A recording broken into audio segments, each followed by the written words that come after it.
Well, good morning. I'm Dave Reams. I'm the Special Agent in charge of the DEA Seattle Field Division, which covers Washington, Oregon, Alaska, and Idaho.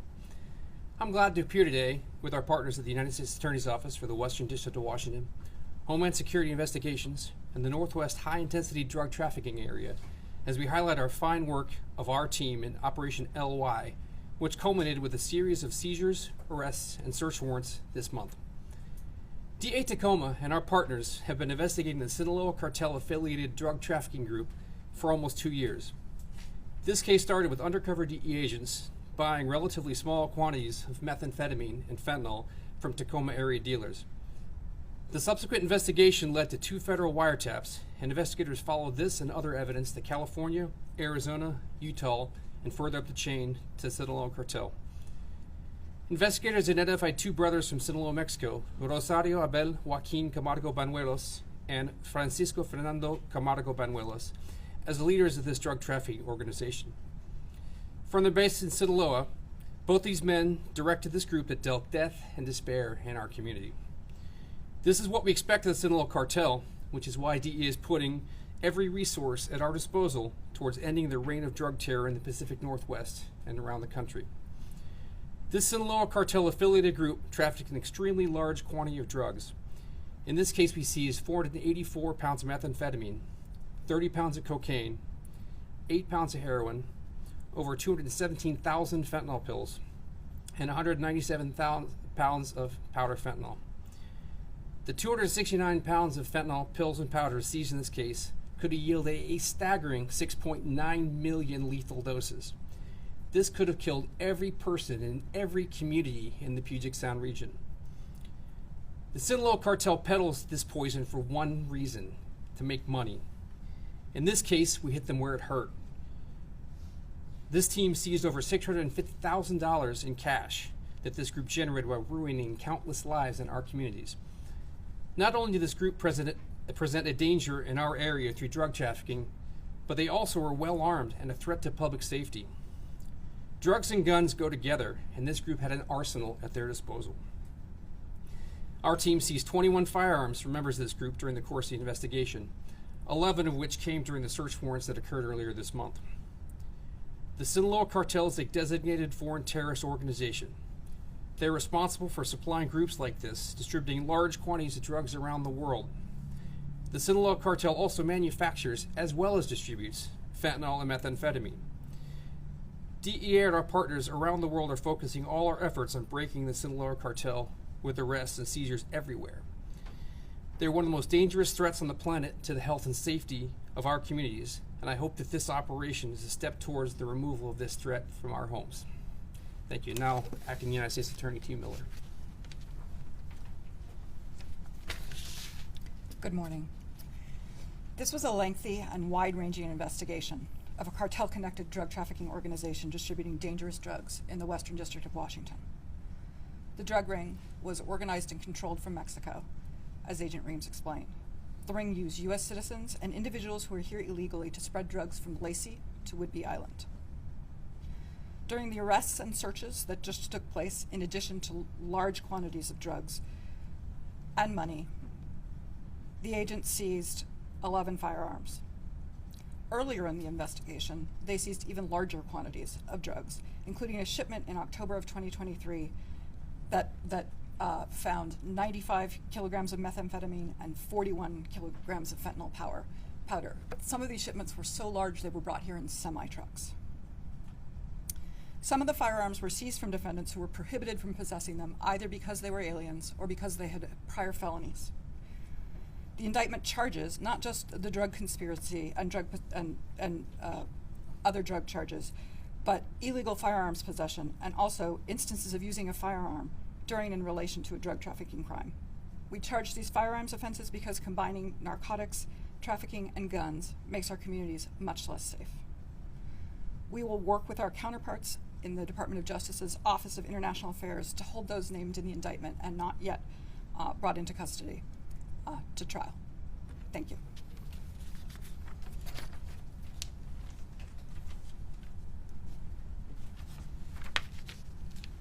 Good morning.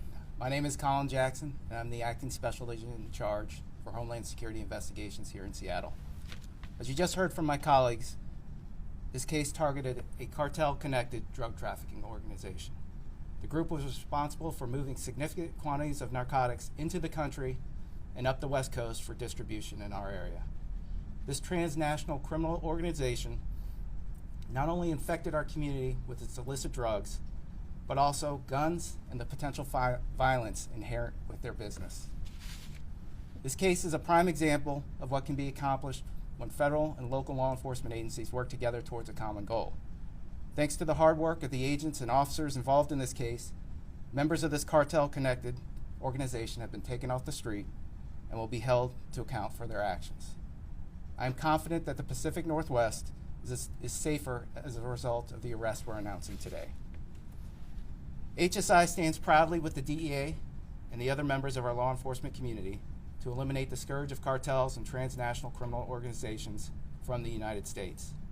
HSI is steadfast in its dedication to protecting our communities, and we will continue to take decisive action to ensure the safety, security, and well-being of the American people. Thank you. Thank you. That concludes our formal remarks, but we'll be happy to take questions.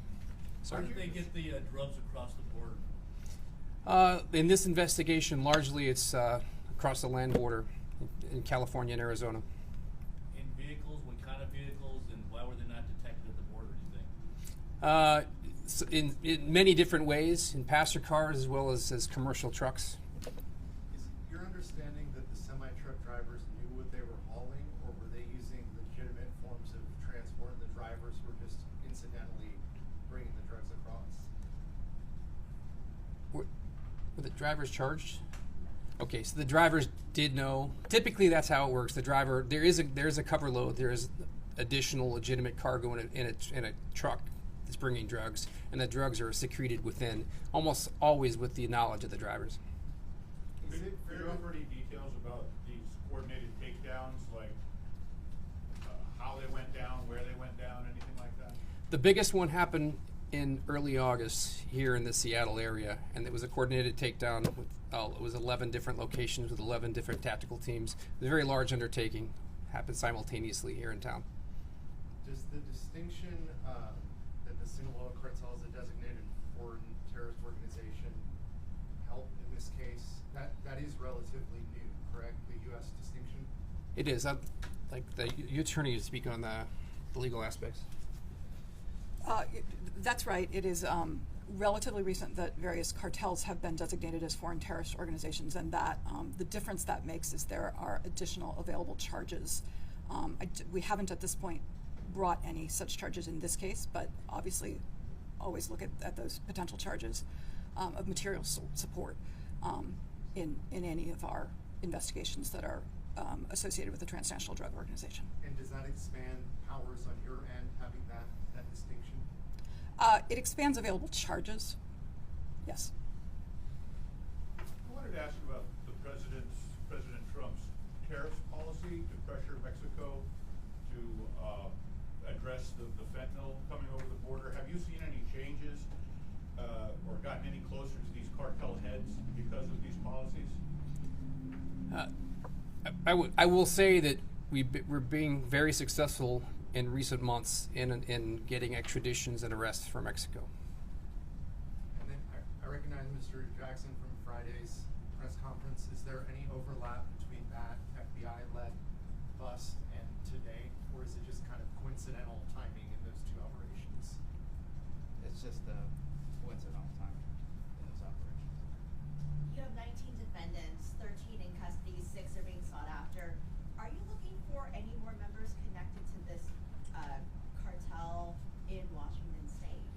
We're always trying to expand the investigation. So every arrest leads to an interview, which oftentimes leads to more arrests, and we follow every string available to get as many people involved in the organization as possible. So yes, the investigation is ongoing. And then, I don't know how DEA defines things, but is this fair to say the Sinaloa Cartel has a presence in Washington State? Absolutely. Sinaloa Cartel and the Jalisco Cartel are both in Washington State. And is that concerning to you, being that we are a little removed from the border? Sinaloa Cartel is one of our biggest adversaries, so it concerns me. That's what consumes my thoughts. Being that there is increased presence on the southern border, as led by the president, are you concerned that the northern border will become more porous? Are you already seeing cartel operations shift northbound? So I've been with DEA for 27 years, and drug trafficking groups always choose the path of least resistance. So it's logical that the southern border gets harder and harder to penetrate. We're going to see traffickers exploiting other avenues to enter drugs in the United States. Are you already seeing that? So far, a little bit, but still the southern border is our principal threat at this moment. What's the significance of what appears to be a swastika on that block of whatever that is? So that's fentanyl powder. It's just a logo. I'm not sure why traffickers chose the swastika, but it's just a logo that is imprinted on most kilograms of powdered substance we find. Have you seen that in other places? I have actually never seen the swastika before used as a logo. How does this bust rank in your 27 years? Is it major, significant, and what's the dollar value on these almost 7 million doses? So this is a very significant bust, a very significant operation for the Pacific Northwest, and it ranks up there. I came from Phoenix, which is right on the one of the main corridors for drugs entering the United States. So this rivals something we would see in Phoenix. So it's very large. Typically at DEA we don't put a dollar value on drugs because it varies so radically from place to place. Even within my division, which is Alaska to Oregon, fentanyl in Alaska is way more expensive typically than fentanyl here. So we try to just stick with the dosage units and the weights. But 7 million lethal doses is an enormous number. Has there been any cooperation with the Mexican authorities in this? Is there any official partnership or open channels there? The Mexican government is helping in this case. So I'm looking through your list here. Roughly half are Mexican nationals, That's right. and they were all in the United States. Not all of them were in the United States. How many were in Mexico? The The brothers? The brothers are in Mexico, yeah. Okay, but they had a number of people who were in this country illegally helping them out. That's correct. I'm sorry, I'm unclear. Are the brothers in custody? They are not in custody. Oh, yeah. We believe they're in Sinaloa, Mexico right now. Okay. How about a couple more questions and we'll be done? Or we can be done now if there aren't any more questions. Final question for me. Maybe 5 years ago, I covered a HSI press conference, and back then, I was told that people aren't doing fentanyl. Fentanyl is being used to pass off as a legitimate drug. Has that changed now, and what do you attribute that change to? It has changed a little bit. So, say 5 years ago, really before, at least personally, before I started seeing fentanyl in the quantities we have now. So, these M30s, these pills, like right there, for example, they look like legitimate M30s. They're the same color. They're made to look like a counterfeit, legitimate pharmaceutical pill. So at the beginning of this whole ride, in fact, it could look like anything. Xanax, Adderall could be counterfeit of a variety of drugs. So back then, a user might order an Adderall, and what they got back was fentanyl without their knowledge, and that still happens today. But I think as our educational message gets out, and then with the passage of time, fewer and fewer people are unaware that these M30s are actually fentanyl. But certainly still does happen. When I first started, traffickers were, well, not when I first started. When I first started seeing illicit fentanyl, it was probably 2016, 2017. And traffickers would put fentanyl into sort of weak heroin because it's pharmacologically the same effect. And they kind of use that to make the weaker heroin more potent. So we're seeing a little bit of that now with fentanyl mixed with carfentanil and other things, other drugs. One more. Some municipalities are reporting overdoses actually dropping. Is this something DEA is seeing? Is that just because there's more Narcan out there, or tolerances are up, or are you not seeing that? So we are seeing the same thing. We're seeing that there are fewer overdoses regionally and nationally as well. I think it's a multi-pronged answer. So I think the availability and knowledge of Narcan is certainly one element to it. I'd like to think that our public education message is resonating and people are understanding the dangers of using a drug that's not provided by a pharmacy and written by a doctor, as well as our enforcement is making the drugs honestly a little less potent. How much can you attribute that to a tighter border? I think quite a bit to the tightening of the southern border. Sir. I just want to understand the 19 people either in custody or being sought, their role in this machine, are they the distributors to the street level pushers? Are they above those guys? Like, where does it fit? So this is, we've indicted her pretty much from the top, not to the bottom. We're not really targeting users, but the top levels of the organization, so the Camargo Banuelos brothers, as well as like the down to like the mid-level distributors. So everywhere throughout the chain. Okay. Been given the high sign. I'm happy to talk afterwards. Kidding me in, man? Thank you very much.